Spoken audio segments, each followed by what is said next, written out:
What's up, everyone? Welcome back to another episode of Birth of TNA. We are here for NWA TNA Greatest Hits, held in front of 972 people in the NC Justice Center. We start off the show like we usually do with the announcers Bobby Heenan, Jerry Lawler and Kevin Kelly as they run through the entire match card. Of course, the match card will appear on screen. I don't know if it's appearing now or will appear while I'm talking. But what I'm trying to do with it is this is the greatest hits. I've went through like the top 100 best matches, or I've went through certain people, and I'm trying to pick out like some of the high performing matches to try and get this to go good. Basically, I'm trying to cheat the system, picking matches I know already do good. I'm trying to amplify them to make them better. Our best match, it was Steve Corino versus Jeff Jarrett, but since I checked this during the PM phase, I couldn't go and get Steve Corino in a one-night deal, so we can't do the best match we've ever had. So we have to settle for different versions, different ones. I don't remember what I booked. I booked this like 2 days ago, so I'm about to be improving a lot of shit. We start off the show with a segment rating of 46 in a decent match. BG James defeats Virgil Devitt in 10:43 by pinfall with a pile driver. Virgil Devitt with a 41, BG James with a 44. They actually have great chemistry together, which is good. So when I want to start pushing Virgil Devitt to a caliber where he is now as Finn Balor, I could first put him in a program with BG James, get a few good matches out of that. Oh, that's good. I'm happy with that. Virgil Devitt's quite inexperienced. Look at that young face. He's currently teamed with PJ Black, otherwise known as Justin Gabriel, as the Globetrotters, because they were apparently a tag team. So I'm having him as a tag team on the pre-show at the moment, but I brought him up here just to give BG James a nice win, since he hasn't won much. Then we go to a segment rating of 20. Claudio Castagnoli with Alex Shelley and Chris Sabin. Of course, these three we facing the entire business class on a 3-on-3 match. Claudio Castagnoli and Motor Machine Guns, they promised the fans to stop this little faction and put an end to the business class as soon as possible. Of course, they haven't been around for much. It's only the 5th month, so if you get rid of them now, it'll go good. Oh, Tully Blanchard, we love you.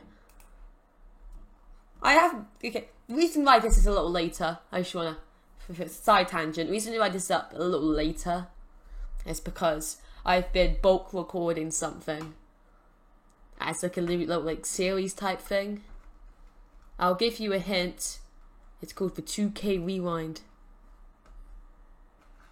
That probably gives you an idea of what I'm going on. So, yeah. Then we go to a segment rating of 38. We have Blackout versus America's Most Wanted. In a poor match, Blackout defeated America's Most Wanted in 13:22 when Chris Harris was disqualified while fighting Homicide. Blackout, of course, make defense number 5 for the TNA World Tag Titles and make defense number 4 of the NWA World Tag Titles. So America's Most Wanted getting disqualified during the match. Maybe that could set up for a storyline. Maybe. Ooh. Corey Travis with a 32, Homicide with a 34, Chris Harris with a 37, James Storm with a 30. So Chris Harris doing the best, James Storm doing the worst. It's the best and worst on the same team. And then the two middle people. To here. Homicide inexperienced and inconsistent. James Storm also inexperienced. So that's fun. I just thought this is going faster. I think that's just a thing for me.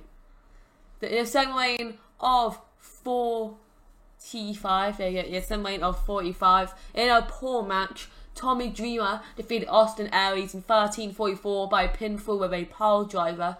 Tommy Dreamer makes offense number 3 of the NWA Junior World Heavyweight Junior the Junior World Heavyweight Junior title. Sure. Austin Aries with a 30, Tommy Dreamer with a 48. Advances for Here's the Prince storyline, which will be explained in the next segment. Austin Aries inexperienced. That'll be explained in the next segment. Here you go, 7 lane of 38.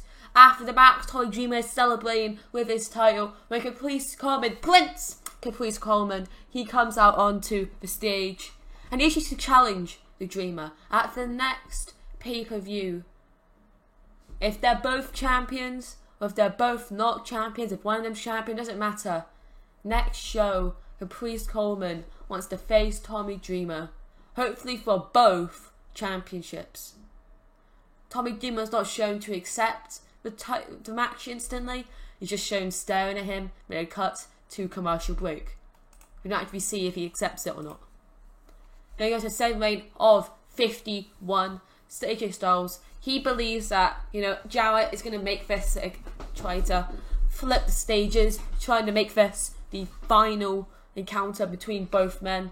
And if Jarrett Styles, he needs to get the win, because if he doesn't, he might not make it. He might not make it to main event status again for quite a while. So Jarrett, he's not very happy with Styles at the moment, and if it's happening, so Jarrett to make sure he can get Styles as far away from him as possible and focus on jobbers to kill. This segment's basically on Styles. Like, how does he feel? Does he think he can make it out? Will Jeff Jarrett cheat again? Who knows? We go to the 7 lane of 55. This wasn't the debut of Abyss as suspenders, because I think last year I did the thing for Abyss. It was like a hype package for Abyss. Anyway, Abyss, quote unquote, makes his debut and full on takes down Mike Rotundo and Jalen. 7 lane of 65. And the battle that had great wrestling and good heat. Abyss defeats Mike Rotundo and Jalen in 11:48. When Abyss submitted Mike Rotundo, taking out two veterans of the business. Mike Rotundo put down as a legend at this point. Abyss with a 52, Jerry Lynn with a 60, Mike Rotundo with a 65. Jerry Lynn was off this game. Mike Rotundo was declined physical ability. Jerry Lynn also inconsistent during the bout, so that probably brought it down a little bit. I can also say I'm talking better, aren't I? I'm happy with that. Once again, I don't have a script. I've changed the skin pack. We got a 7 lane of 39 post match after losing. Mike Rotundo starting to get up. I know she was on the apron. Have we forgot? Wow. Let's say Jay Lynn wants to submit. Jay Lynn rolls out. Mike Rotundo gets into the ring. He's disappointed that he's lost. And suddenly, previously the prototype, now known as John Cena, jumps over the barricade, slides in with a metal pipe, and attacks Mike Rotundo, beating him down. Security and refs start rushing out. Cena rolls out and jumps over the barricade before they're able to go and catch him. Of course, Cena on the last show said he was tired of being overlooked and overshadowed as the basic prototype. So he's come in with a different type of man. He's come in as John Cena, the doctor of Thuganomics. I said it like that. Yes, I did. Fun. Then we go to 7 lane of 38. We have the business class. There's Claudio Castagnoli and the Motor City Machine Guns. In a bout that had subpar wrestling and a non-existent crowd heat, Claudio Castagnoli and the Motor City Machine Guns defeat the business class in 14:59 when Castagnoli pinned Frankie Kazarian. So Claudio Castagnoli and the Motor City Machine Guns making good on their words, beating the business class in their first big loss of the series. Of course, it's only been 5 episodes, but yeah. Mr. Robert Roode with a 35, Nova with a 37, Frankie Kazarian with a 31, Alex Shelley with a 29, Chris Sabin with a 33, Claudio Castagnoli with a 38, The business class storyline has advanced with this segment. Looking through here. Frankie Kazarian was inexperienced. Chris Sabin and Alex were also inexperienced. Of course, Frankie Kazarian and both members of Motor Machine Guns. You can just look at them, you can see they're young. But Frankie Kazarian just looks like Frankie Kazarian with long hair. With these two, you can tell they look young.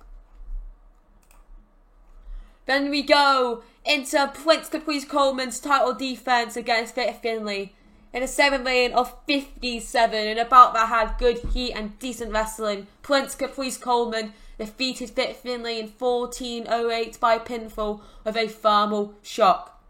Prince Caprice Coleman makes defense number 9 of the NWA National Heavyweight title, all the way up to his 9th defense. Coleman with a 44, Finlay with a 59. Of course, that rivalry also advanced because, well, Jerry's at commentary. So that's the reason why Jerry's there. That's the reason I put only Jerry and Coleman's event. At the match, whatever segment Coleman was in, the storyline would advance. And luckily, since it was against Finlay, a decent performance, it helped to gain heat for the storyline. Coleman was inexperienced and has poor psychology. Hopefully that gets improved in the future. Then we go to the pre-match of the main event of the evening, 7 rating of 54. As AJ Styles makes his entrance, he's in the ring, he's waiting for the NWA World Heavyweight Champion. When suddenly Jarrett rolls out from under the ring, slides in and smashes the guitar over the head of Styles. Throws it out, takes off his belt, taunts to the crowd. The ref takes the belt, throws it to the outside, and the match begins. So Jarrett, of course, getting the upper hand, of course, cheating before the match has even begun, getting an early advantage, really early, as a matter of fact. We go into it, 7-man of 65, AJ Styles, Jeff Jarrett. Of course, you can see down here, it ends the storyline. So what are you expecting? Or in a superb match, Jeff Jarrett defeated AJ Styles in 16:32 when AJ Styles was injured and could not continue. The Styles wasn't pinned, submitted, he wasn't DQ'd, or wasn't counted out. Jarrett continuously attacked the neck, he continuously attacked the legs, and more. Keep getting to a 4 count. Did it on the ropes, did it on the post. It got to the point where Styles was kayfabe injured and could not continue with the match. The Jarrett making sure that Styles can't interrupt or ruin his title run for a long ass time. AJ Styles with a 51, Jeff Jarrett with a 66. Of course, it ends the storyline between Jeff Jarrett and AJ Styles. We're going to have to find someone else. Someone hopefully is in a good place at the moment where they can go and face Jeff Jarrett. Or we'll have to fly people in and do it. AJ Styles penalised for being inexperienced, not inconsistent. I wanted Styles to win the title at some point. But of course, he's inexperienced at the moment. He's still young. I don't want to put on the title with him when he's not at the point when he's full on established yet. I'm sure a few people know him. People at NWTNA know him. But he's not at that level yet where he can be the man of the company. Jeff Jarrett, we are playing as Jeff Jarrett, but I think he has the best in-ring performance. So having him as the champion at the moment works in the overall, since the main event should hopefully be better than what you would think originally because of Jarrett. And to finish the show, it's overall rating of 61. I think that up there is one of our best shows yet. It's greatest hits. It works well. It's showing increased our popularity in one region, obviously the Southeast region, since that is our home region, and the only region we have broadcasting deal for. So I hope you all guys enjoyed. Make sure to slap that like button if you want to see more. Make sure to personally comment what you thought of the show. Any potential signings that you want to see me do in 2002. Remember that.